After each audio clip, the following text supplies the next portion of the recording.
দুর্গাপূজা প্রেক্ষাপট জুড়ে অভিজিৎ শ্রীদাসের প্রথম চলচ্চিত্র বিজয়ের পরে একটি ফ্যামিলি ড্রামা 12ই জানুয়ারি মুক্তি পেয়েছে। আজকে কথা বলবো বিজয়ের পরে সম্পর্কে। এখানে মুখ্য চরিত্রে অভিনয় করেছেন স্বস্তিকা মুখার্জি, মীর আফতার আলী, মমতা শঙ্কর, দীপঙ্কর দে, ঋতুব্রত মুখার্জি, বিদীপ্তা চক্রবর্তী, পদ্মনাভ দাশগুপ্ত সহ প্রমুখ। ছবির মূল বিষয়বস্তু হচ্ছে পুনর্মিলন, যেখানে বৃদ্ধ দম্পতি ক্যারেক্টার প্লে করেছে মমতা শঙ্কর এবং দীপঙ্কর দে। তাদের ছেলে এবং মেয়েরা আদি বাড়িতে থাকে না, কাজের সূত্রে বসবাস করে বাইরে। তাদের নাতিরাও দেশের বাইরে রয়েছে। তারা একত্রে মিলিত হচ্ছে বিজয়ের প্রণাম জানাতে, বাড়িতে আসছে দাদু ঠাম্মার কাছে, বাবা মায়ের কাছে। ছবির মেইন প্লট খুব সাধারণ হলেও এখানে প্রাধান্য দেওয়া হয়েছে সাবপ্লট হিসেবে এলজিবিটি কমিউনিটি এবং ইন্টার রিলিজিয়াস ম্যারেজকে। এই ছবির ফ্রেমওয়ার্ক, সিনেমাটোগ্রাফি বেশ ভালো। একদম শুরুতে স্বস্তিকা মুখার্জি একটি চালচিত্রে বসে রয়েছে এবং ইংলিশ কোটেড লাইন তারই কণ্ঠে শোনা যাচ্ছে। সেখান থেকে মূল বিষয়বস্তু শুরু হচ্ছে মহালয়ার মহিষাসুর মর্দিনী পার্ট দিয়ে। এই ছবির ব্যাকগ্রাউন্ড স্কোরও খুবই ভালো। বিশেষ করে রণজয় ভট্টাচার্যের আবহ সঙ্গীত এই ছবির মূল বিষয়বস্তুটাকে একটা অন্য মাত্রায় নিয়ে গেছে। একদম শেষ পর্যায়ে একটি গান রয়েছে যেটা এই ছবির বিষয়বস্তুর সাথে মিল রেখে ইমোশনটাকে ধরে রাখতে পেরেছে। ছবির মধ্যে বেশ কিছু জায়গায় ড্রিমি সিকোয়েন্স আছে, হ্যালুসিনেট করার পার্ট রয়েছে। এগুলো সচরাচর অন্যান্য বাংলা মুভিতে আমরা দেখে থাকি না।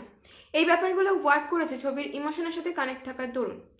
দর্শকদের ক্ষেত্রে কিছু কিছু জায়গায় এগুলো ইররিলেভেন্ট মনে হতে পারে, তবে এই ব্যাপারগুলোই আসলে এই ছবিটার মধ্যে একটা আর্টিস্টিক লুক ক্রিয়েট করতে সাহায্য করেছে। এই ছবির কিছু খামতির মধ্যে উল্লেখযোগ্য, এখানে দুর্গাপূজার আয়োজন দেখানো হয়েছে, এটা কারা করছে তার ডিটেলসে দেখানো হয়নি। এখানে ছেলে মেয়েদের যে ভূমিকা রয়েছে, তাদের ব্যাকগ্রাউন্ড কি রয়েছে, সেগুলো আরেকটু এক্সপ্লোর করা যেতে পারত।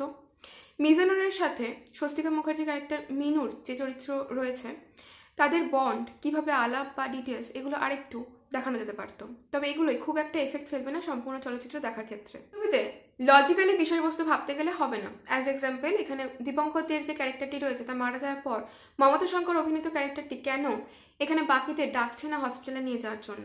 সেকেন্ড, এখানে স্বস্তিকা মুখার্জি তার বাবাকে এরকম অবস্থা দেখার পর কেন সেটা চেপে যাচ্ছে, তার কারণ এইগুলো ভাবতে গেলে ইমোশনের ব্যাঘাত ঘটবে।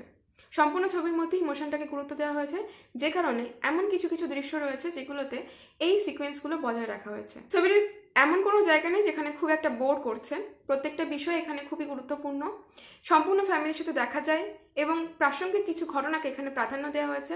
ওভারঅল মুভিটি ওয়ান টাইম অবশ্যই ওয়াচেবল। আজকের ভিডিওটি এই পর্যন্তই। ভিডিওটি ভালো লেগে থাকলে অবশ্যই লাইক এবং বন্ধুদের সাথে শেয়ার করতে ভুলবেন না।